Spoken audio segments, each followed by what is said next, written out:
Hello बच्चों, और कैसे हो? तो अब तक हम लोग ने 6 लेक्चर्स कर लिए हैं सेल साइकिल सेल डिवीजन पे। आज हमारा होगा 7th lecture on cell cycle and cell division. ठीक है, तो हम लोग ने अब तक क्या क्या देखा? माइटोसिस के सब कुछ देख लिए। माइटोसिस के अलग अलग फेसेस क्या होते हैं, माइटोसिस किन सेल्स में होता है। अभी हम लोग देखने वाले मियोसिस के बारे में। ठीक है, तो एक्चुअली क्या हो रहा था, हम लोग को ये मालूम थी एक चीज कि हम लोग इंसान जो है वो एक जीव से नहीं बने, दो जीव से बने, एक मम्मी एक पापा। ठीक है, तो एक मम्मी क्या देती, एक एग देती, और पापा क्या देते, एक छोटू सा स्पर्म, छोटू सा। ठीक है, ये होता। दोनों के अंदर न्यूक्लियस होते, दोनों के अंदर क्रोमोसोम होते। ठीक है, ये दोनों फ्यूज होते हैं, दोनों सेल्स, और तब बन के एक ऑर्गेनिज्म बनता है। ठीक है, इन दोनों की न्यूक्लियस फ्यूज हुई और तब ऑर्गेनिज्म बना। ठीक है, तो अगर ऐसा हो रहा है तो भगवान क्या बोलते हैं हमको कि अगर हमारे ह्यूमंस के अंदर 46 क्रोमोसोम्स थे, कितने? 46। इस सेल के अंदर 46 क्रोमोसोम है, स्पर्म के अंदर 46 क्रोमोसोम है, तो जो नया बच्चा बनेगा उसके अंदर कितने क्रोमोसोम के? 92। अगर इसके अंदर 92 क्रोमोसोम है, पर ह्यूमंस में तो 46 क्रोमोसोम्स है ना, तो ये ह्यूमन का बच्चा हुआ क्या? नहीं, ऑब्वियसली ये ह्यूमन का बच्चा नहीं हुआ। ठीक है, तो भगवान को दिखा खतरा आते हुआ, तो भगवान ने एक सिस्टम निकाला है। क्या सिस्टम निकाला? कि बॉडी में हमारे जितने भी सेल्स हैं, आज तक बॉडी में जितने भी सेल्स बने हैं वो किसी न किसी पुराने सेल से डिवाइड होके ही बने। हमारे बॉडी में कोई सेल था जो डिवाइड होके बना, तो हमारे बॉडी में स्पर्म, और औरतों की बॉडी में एग, ये भी तो सेल डिवीजन से ही बना होगा बच्चों, हैं? तो सेल डिवीजन से ही बना होगा। तो जब सेल डिवीजन से बना है तो ये किसी और सेल से बना होगा। तो भगवान ने क्या बोला, इसको हम लोग एक सेल से जिससे डिवाइड करवा के बनाएंगे, तो हम लोग नॉर्मल सेल डिवीजन जो माइटोसिस होता है, नॉर्मल सेल डिवीजन से हम लोग इसको नहीं डिवाइड कराएंगे, एक दूसरे सेल डिवीजन से करेंगे डिवाइड, जिसका नाम है मियोसिस। किसे डिवाइड करवाया? मियोसिस से। तो जो सेल था नॉर्मल 46 क्रोमोसोम था उसके अंदर, 46, बट ये जब मियोसिस से डिवाइड किया इसने, तो इसके जो डॉटर सेल्स बने डिवाइड होने के बाद, जो इससे बच्चे बने, उनके अंदर क्रोमोसोम नंबर कितना था? तो उनके अंदर इसका हाफ था। मियोसिस से जो भी सेल डिवाइड होके बनते हैं, तो उसके जो डॉटर सेल बनते हैं उसके अंदर पेरेंट सेल का हाफ क्रोमोसोम होता है। तो इसके अंदर 23, 46 का हाफ 23 और 46 का हाफ 23। ये 23 हो गए। 23 अगर दो सेल मिलते, दोनों के क्रोमोसोम साथ में आते, तो 23 प्लस 23 कितना बनेगा? फिर से बन जाएगा अपना 92 नहीं बनेगा, 46 बनेगा। क्या बनेगा? 46। तो ये अपना रिस्टोर हो जाएगा, ह्यूमन जो है उसके अंदर 46 क्रोमोसोम्स रिस्टोर हो जाएंगे। समझ में आ रहा है आपको? तो मियोसिस का क्या काम, क्यों आया मियोसिस, क्यों आया फंक्शन में? ठीक है, तो मियोसिस भगवान ने बनाया इसलिए कि to restore human chromosome number on fertilisation.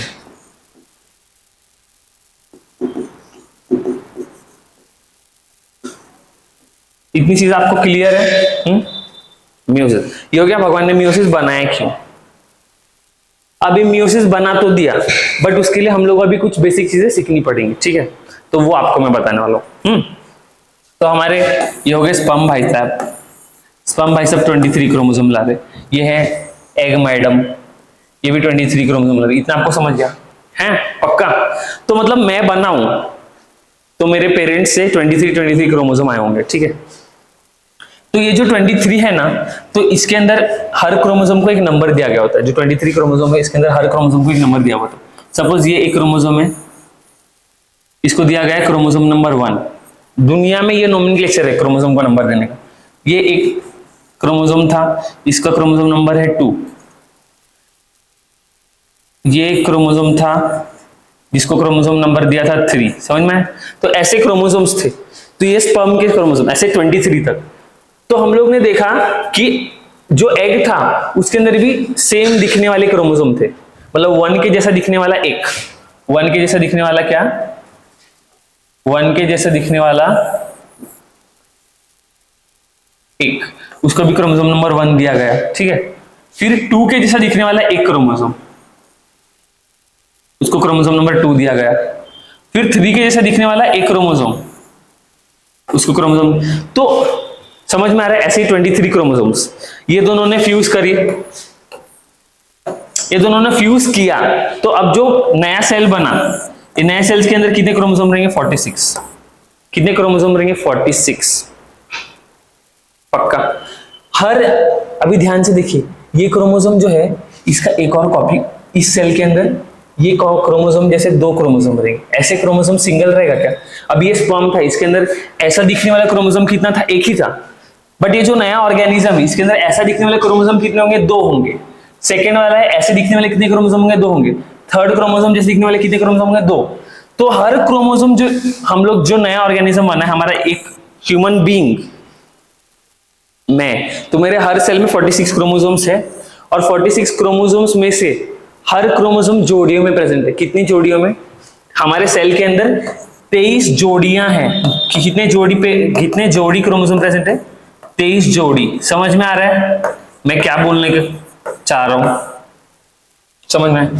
तो मेरा जो सेल होगा उसके अंदर क्रोमोसोम 1, क्रोमोसोम नंबर 1 के 2 जोड़ियां रहेंगे, क्रोमोसोम नंबर 2 के 2, क्रोमोसोम नंबर 3 के 2, क्रोमोसोम नंबर 4 के 2, ऐसे ही क्रोमोसोम नंबर 23 तक मेरे 2 जोड़ियां होंगी। ठीक है, तो ऐसा ऑर्गेनिज्म जिसके अंदर एक क्रोमोसोम की 2 कॉपी प्रेजेंट रहती है, उस ऑर्गेनिज्म को क्या बोलते हैं? ऑर्गेनिज्म विथ क्रोमोसोम्स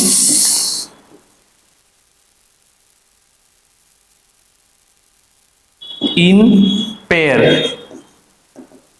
ऐसे ऑर्गेनिज्म को क्या बोलते हैं? Diploid organism. क्या बोलते हैं? Diploid organism. डाइप्लॉइड मतलब 2, देखो इसमें नाम में डाइप्लॉइड ऑर्गेनिज्म, उसके अंदर 2। और जो क्रोमोसोम हमारा, ये ह्यूमन बींग का हो गया सीन। ठीक है, अभी एक चीज और मैं बताऊंगा आपको। मेरा एक सेल लिया गया, तो उसके अंदर देखा गया एक जो क्रोमोसोम था उसके 2 कॉपीज प्रेजेंट थे। तो ये जो 2 कॉपीज प्रेजेंट थे, उसमें से आप एक देखने की बात है कि ये जो क्रोमोसोम्स है, हर क्रोमोसोम के 2 कॉपी प्रेजेंट रहेंगे। तो ये जो 2 जोड़ियां हैं, इनको क्या बोला जाएगा? Homologous chromosomes. क्या बोला जाएगा? Homologous chromosomes. ठीक है, सपोज ये क्रोमोसोम नंबर 1 के जोड़ी है। ठीक है, ऐसे मेरे सेल के अंदर दूसरा क्रोमोसोम भी प्रेजेंट रहेगा, तो ये क्रोमोसोम नंबर 2 भी हमारा पेयर में प्रेजेंट है। तो ये हो गए, ये दोनों एक दूसरे के होमोलोगस क्रोमोसोम है। क्या हो गया? ये भी होमोलोगस क्रोमोसोम।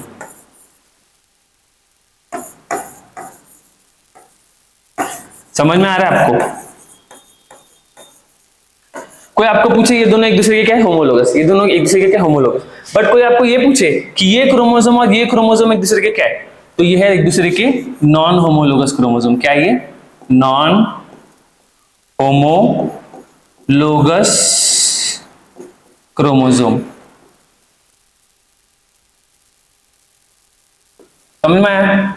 जो 2 क्रोमोसोम मॉर्फोलॉजी में, शेप, साइज में सेम होते हैं, उन क्रोमोसोम को क्या बोला जाता है? Homologous chromosomes. जो क्रोमोसोम्स मॉर्फोलॉजी, शेप, साइज में सेम नहीं होते, उनको बोला जाता है नॉन होमोलोगस क्रोमोसोम्स। ओके, और जो अभी आप एक और चीज एकदम ध्यान से सोचिए। ठीक है, ये जो 2 होमोलोगस क्रोमोसोम थे, एक होमोलोगस पेयर में 2 क्रोमोसोम्स होते, पर ये 2 क्रोमोसोम्स में से एक फादर से आता है और एक मदर से आता है, एक एग के थ्रू आता है और एक स्पर्म के थ्रू आता है। ठीक है, तो ये आपका एक बहुत मेजर पॉइंट हो जाएगा कि in a homologous pair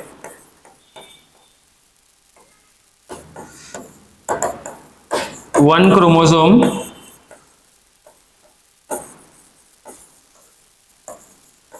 comes from father and one from mother. ठीक है, ये हो गया एक पॉइंट। एक और ध्यान से देखने की चीज है। ठीक है, अगर हमारा क्रोमोसोम ना ये फॉर्म में भी प्रेजेंट हो सकता है और ये फॉर्म में भी। दोनों भी क्रोमोसोम ही है। आपको मैंने माइटोसिस पढ़ा है, तो माइटोसिस के वीडियोस में आपको समझा होगा कि हमारा जो क्रोमोसोम है एनाफेज में ऐसा प्रेजेंट होता है। एनाफेज में वो टूट चुका होता है दो पार्ट्स में, तो एनाफेज में ऐसा क्रोमोसोम प्रेजेंट होता है, ठीक है। एस फेज, हमारा एस फेज से पहले वाले जो फेजेस है, एस फेज से पहले वाले फेज मतलब G1 फेज, तो G1 फेज में हमारा क्रोमोसोम जो होता है वो सिंगल स्टैंडर्ड ऐसा होता है, ठीक है, ऐसा। एस फेज में हमारा डीएनए डबल हुआ अमाउंट, तो एस फेज में आके हमारा जो क्रोमोसोम है वो ऐसा हुआ। तो G1 फेज में तो ऐसा था ना, मतलब ऐसा था, और एस फेज में ऐसा हो गया। समझ में आ रहा है? मतलब एस फेज से लेके मेटा फेज तक जो हमारा क्रोमोसोम है ऐसे फॉर्म में होता है, और बाकी के बच्चे वाले में ऐसे फॉर्म में होता है। समझ आ रहा है? तो हमारे ये दोनों भी क्या है, क्रोमोसोम्स है। तो हमारा जब क्रोमोसोम्स इस फॉर्म में प्रेजेंट होगा, जो हमारा क्रोमोसोम इस फॉर्म में प्रेजेंट होगा, तो एक ही क्रोमोसोम के अंदर जो दो स्टैंड होंगे इनको बोला जाता है क्रोमैटिड। क्या बोला जाता है? ये हो गया, ये जो मैं अभी ये कर रहा हूं, शेड कर रहा हूं, ठीक है, ये हो गया हमारा एक क्रोमैटिड। क्या हो गया ये? एक क्रोमैटिड। इसको क्या बोला जाता है? क्रोमैटिड, ठीक है। तो हमारा क्रोमोसोम जो है वो एक क्रोमैटिड से बना हो सकता है या दो क्रोमैटिड से बना हो सकता है। जब ये दो क्रोमैटिड से क्रोमोसोम बना होता है, तो ये जो है, इन दोनों जो एक ही क्रोमोसोम के अंदर दो क्रोमैटिड होते हैं, इनको क्या बोला जाता है? इन दोनों को क्या बोला जाएगा? एक दूसरे की क्या बोला जाएगा? इनको सिस्टर क्रोमैटिड्स। क्या बोला जाएगा? Sister chromatids. समझ में आया? तो एक चीज है आपको बहुत ध्यान से देखने की, एक ही क्रोमोसोम पे जो दो क्रोमैटिड प्रेजेंट है उसको सिस्टर क्रोमैटिड बोला जाएगा, पर दूसरे क्रोमोसोम के साथ जो भी क्रोमैटिड प्रेजेंट है उसको सिस्टर बोलेंगे क्या? नॉन सिस्टर बोलेंगे। क्या बोलेंगे? Non sister. तो हमारा एक देखने की चीज है, अगर आपको पूछे ये क्रोमोसोम जो है, ये जो क्रोमैटिड है क्रोमोसोम पे का, ये क्रोमैटिड, ठीक है, और ये क्रोमैटिड है, ये दोनों है तो होमोलोगस क्रोमोसोम, दिखने में सेम, एग्जैक्टली सब कुछ सेम, बट एक दूसरे की सिस्टर है क्या? नहीं। इनको क्या बोला जाता है? एक क्रोमोसोम की ये क्रोमैटिड, दूसरे क्रोमोसोम की ये क्रोमैटिड, इनको बोला जाता है non sister chromatids of homologous chromosome. क्या? होमोलोगस क्रोमोसोम की नॉन सिस्टर क्रोमैटिड्स। अगर आपको कोई पूछ ले ये दोनों का, तो ये हो गया, एक और डायग्राम बना दूं क्या? इन दोनों को क्या बोला जाएगा? Non sister chromatid of homologous chromosome. समझ में आ रहा है? पर आपको अगर कोई पूछ ले ये और ये एक दूसरे के क्या है, तो ये और ये क्या? हमारे sister chromatids of a chromosome, sister chromatids, ठीक है। अगर आपको कोई पूछ ले कि ये क्रोमोसोम, ये वाली और ये वाली, ये दोनों भी क्रोमैटिड ही है, पर ये कैसी क्रोमैटिड है? ये non sister chromatids of non homologous chromosome. समझ में आ रहा है? Non sister chromatids of non homologous chromosome. ये आपके दिमाग में ये सब वर्ड्स याद होने चाहिए, ठीक है। कौन सा वर्ड है, इसका मतलब क्या हो रहा है, यही चीज आपको हेल्प करेगी, मियोसिस में बहुत हेल्प करने वाली है, ठीक है। तो इतना आपको आना चाहिए। अब नेक्स्ट हम लोग देखेंगे मियोसिस के बारे में और डिटेल में। तो हमारा जो मियोसिस है, इसके भी बहुत सारे फेजेस होते हैं, डिवीजन के बहुत सारे फेजेस होते हैं मियोसिस में। तो मियोसिस में हम लोग अगर देखने जाए इसको अगर, तो हमारे दो फेजेस है। कितने? दो। पहला जो फेज आता है मियोसिस में, उसका नाम है वही सेम माइटोसिस जैसा, इंटरफेज। और दूसरा देखा जाए तो क्या? M phase. दूसरा क्या? M phase. पहला क्या? इंटरफेज। तो जो हमारा इंटरफेज है, सेम माइटोसिस जैसा सेम, क्या उसके अंदर कितने फेज होंगे? G1 phase, S phase, G2 phase, ठीक है। जब सेल डिवाइड करने जा रहा है, सबसे पहले उसने तैयारी क्या करी? उसने सबसे पहले G1 फेज में क्या कराया? ग्रोथ कराया। सेम जो भी माइटोसिस में था सेम यहां पे भी आएगा। क्या कराया? ग्रोथ,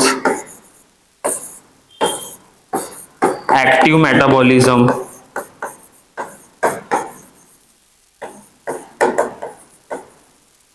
ठीक है। एक्टिव मेटाबॉलिज्म हो गया, फिर प्रोटीन बनाए, और प्रोटीन बनाने के लिए क्या बना है, एमआरएनए बना है, सेम। अच्छा, फिर दूसरी चीज यहाँ पे एस फेज में क्या हुई, डीएनए सिंथेसिस किया। क्या किया, डीएनए सिंथेसिस किया। सपोज हमारा जीवन फेज में जो क्रोमोसोम था, क्रोमोसोम नहीं क्रोमैटिन, ठीक है, तो क्रोमैटिन को मैंने सीधा करके अगर दिखाया तो हमारा क्रोमैटिन ऐसा था, कैसा था, ऐसा था। तो एस फेज में हमारे डीएनए सिंथेसिस हुआ है, तो हमारा क्रोमैटिन कैसा हो जाएगा, ऐसा तो था ही, बट इसको देख के एक और डीएनए स्ट्रैंड बनेगी कॉपी करके। समझ में आ रहा है? तो क्या है, एस फेज में ऐसा डीएनए सिंथेसिस हुआ और डीएनए को बांध के रखने वाली एक और प्रोटीन भी सिंथेसिस हुई, कौन सी, हिस्टोन प्रोटीन। ये हो गया। उसके बाद G2 फेज हुआ। G2 फेज में सेम चीज होगा जो growth, active metabolism, protein, same as G2। इसमें एडिशनल क्या होता है, सेम एज G1। इसमें एडिशनल क्या होता है, तो इसमें जो हमारा सेंट्रोजोम है, सेंट्रोजोम, वो क्या होता है, डुप्लीकेट, डबल होता है। देखो मैंने आपको सेंट्रोजोम, सेंट्रोमियर में डिफरेंस याद रखने के लिए एक चीज बताता, ठीक है। सेंट्रोमियर क्या होता है, ये होता है जो क्रोमोसोम पे बीच में का पार्ट होता है, इसको सेंट्रोमियर बोलते हैं। और सेंट्रोजोम क्या होता है, सेंट्रोजोम वो आंटी होती है जो क्रोमोसोम को तोड़ने में हेल्प करती है। क्रोमोसोम को तोड़ने में कौन हेल्प करती है, ये आंटी। तो एक चीज याद रखो, कैसे याद रखना है, आंटी जो है, आंटी सोनी है कि मेरी है, आंटी सोनी है या मेरी है, आंटी किसकी भी नहीं होती ना, तो आंटी सोनी है, समझ में, आंटी बहुत सोनी है, तो आंटी सोम। और सेंट्रोमियर, मियर में मेरी आया है, तो जो आंटी होगी वो मियर वाली होगी कि सोम वाली होगी, सोम वाली आंटी। समझ में, समझ में पक्का, ऐसे आपको याद रखना है। ओके, इतना हो गया, इतनी चीज हो गई। G2 में अगर हम लोग क्रोमोसोम को देखने जाए तो G2 में भी कैसा रहेगा हमारा क्रोमोसोम, ऐसा, सेम S2 जैसा। समझ में आ रहा है? हाँ, उसके बाद फिर आता है M फेज। M फेज में क्या होता है, सबसे पहले हमारा होता है न्यूक्लियस डिवाइड और फिर होता है साइटोप्लाज्म डिवाइड। पहले होता है न्यूक्लियस डिवाइड, न्यूक्लियस के डिवीजन को क्या बोलते हैं, कैरियोकाइनेसिस, और साइटोप्लाज्म के डिवीजन को क्या बोलते हैं, साइटोकाइनेसिस। ओके, तो हमारा जो कैरियोकाइनेसिस है, कैरियोकाइनेसिस मतलब न्यूक्लियस का डिवीजन, साइटोकाइनेसिस मतलब साइटोप्लाज्म का डिवीजन। हमारे माइटोसिस में हम लोग ने जब देखा होगा तो माइटोसिस में हमको दिखा था कि हमारा जो न्यूक्लियस है वो एक ही राउंड में डिवाइड हो गया, पर जो मियोसिस है इसमें हमारा 2 राउंड्स में न्यूक्लियस डिवाइड होता है। कितने राउंड्स में, 2 राउंड्स में। समझ में आ रहा है? तो 2 राउंड्स को अलग अलग नाम दिया गया है। एक राउंड को बोला जाता है मियोसिस 1 और दूसरे राउंड को बोलते हैं मियोसिस 2। बहुत एकदम आपके एनसीईआरटी में एक लाइन है, मियोसिस में जो हमारा डीएनए रेप्लिकेशन है ये सिर्फ एक बार होता है, बट जो न्यूक्लियर डिवीजन होता है वो 2 बार होता है। ये आपको मैं कल एनसीईआरटी रीडिंग के वक्त बताऊंगा, आपको दिखेगा तभी, ठीक है। ये आपका मियोसिस 1 एक बार न्यूक्लियस डिवाइड हो गया। सपोज हमारा सेल है, इसे सब अरेंजमेंट कर लिया, अब सेल डिवाइड होने लग रही है, ठीक है। हमारा सेल है, इसके अंदर एक न्यूक्लियस थी, एक राउंड में एक न्यूक्लियस ने 2 न्यूक्लियस बना लिया, एक राउंड लिया, ठीक है, एक न्यूक्लियस ने 2 न्यूक्लियस बना लिया। अब ये 2 क्या बनाएगी, 4 बनाएगी। समझ में आ रहा है?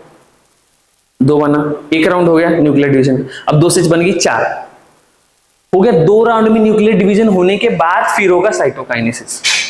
2 राउंड में न्यूक्लियर डिवीजन होने के बाद होगा साइटोकाइनेसिस। फीचर्स ऑफ मियोसिस आपको बताने का रह गया, उसके बाद बताऊंगा, ठीक है। तो मियोसिस में एक बार 1 टाइम न्यूक्लियस डिवाइड, फिर अगेन डिवाइड, उसके बाद फिर होता है साइटोकाइनेसिस। तो इतना तो आपको समझ गया। अभी नेक्स्ट चीज होती है जो है मियोसिस 1 और मियोसिस 2। फिर अभी जो मियोसिस 1 है और मियोसिस 2 है, इसके अंदर भी फेजेस होते हैं। क्या होता है, इसके अंदर भी फेज होते हैं। मियोसिस 1 के अंदर वही फेज होता है जो माइटोसिस में होता है डायरेक्टली, ठीक है। प्रोफेज, मेटाफेज, एनाफेज, टीलोफेज, ठीक है। इसको बोलते हैं प्रोफेज 1, इसको बोलते हैं मेटाफेज 1, इसको बोलते हैं एनाफेज 1, इसको बोलते हैं टीलोफेज 1, ठीक है। अभी मियोसिस 2 के अंदर भी हमारे वही 4 फेज होते हैं। आपको लास्ट लेक्चर में भी मैंने बताया, प्रोफेज, मेटाफेज, एनाफेज यानी telophase. Prophase 2, metaphase 2, anaphase 2, telophase 2। समझ में आया? इतनी चीज आपको समझ में आई? प्रोफेज, एनाफेज, ये हो गया। ये एक राउंड के न्यूक्लियर डिवीजन के लिए इतने ये फेजेस लगते हैं, प्रोफेज, मेटाफेज, एनाफेज, टीलोफेज। देखा था एक बार न्यूक्लियस डिवाइड होने पे इतने फेज लग रहे थे माइटोसिस में भी। फिर वो एक बार 2 न्यूक्लियस बन गए, फिर उनको फिर 2 से 4 बनाने के लिए वापस से सेम फेज लगते। समझ में? हाँ। अब जो हम लोग को ये सारे फेज माइटोसिस जैसे थोड़ा थोड़ा होगा और थोड़ा थोड़ा अलग भी होगा, तो आपको बताया जाएगा। तो हमारा जो प्रोफेज 1 है ये थोड़ा ज्यादा अलग है हमारा नॉर्मल प्रोफेज से। इसके अंदर होते हैं और 5 फेजेस। क्या होते हैं इनके अंदर? और 5 फेजेस। जैसे आपको मैंने प्रोफेज, मेटाफेज, एनाफेज, टीलोफेज याद रखने के लिए ट्रिक बताया था, पीमैट। वैसे ही इसको याद रखने के लिए एक और ट्रिक बताऊंगा मैं, LZ PDD। ये ट्रिक्स है, अच्छा याद होनी चाहिए आपको, पीमैट, LZ PDD। तो फिर LZ PDD ये याद होगा। L for leptotene, Z for zygotene, P for pantene, pantene नहीं पैस्टीन, पैसेटीन, D फॉर डाइप्लोटीन। क्या बोलते हैं? D for diplotene. एंड अगले D फॉर डायाकाइनेसिस। ये पांचों नाम आपको कंठस्थ याद होनी चाहिए, ठीक है? बहुत इंपॉर्टेंट है LZ PDD। ओके, इतनी चीजें हो जाएंगी, मियोसिस 2 भी हो जाएगा, उसके बाद होगा फिर अपना साइटोकाइन। आपको फीचर्स ऑफ मियोसिस बताने, ठीक है? ये मैं बताना रह गया। Features of meiosis.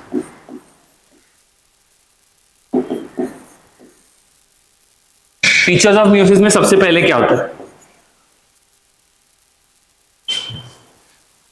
हमारा मियोसिस क्या कर रहा है? क्या कर रहा है? मियोसिस की वजह से हमारा क्रोमोसोम नंबर रिस्टोर हो रहा है, ठीक है? Restore chromosome number.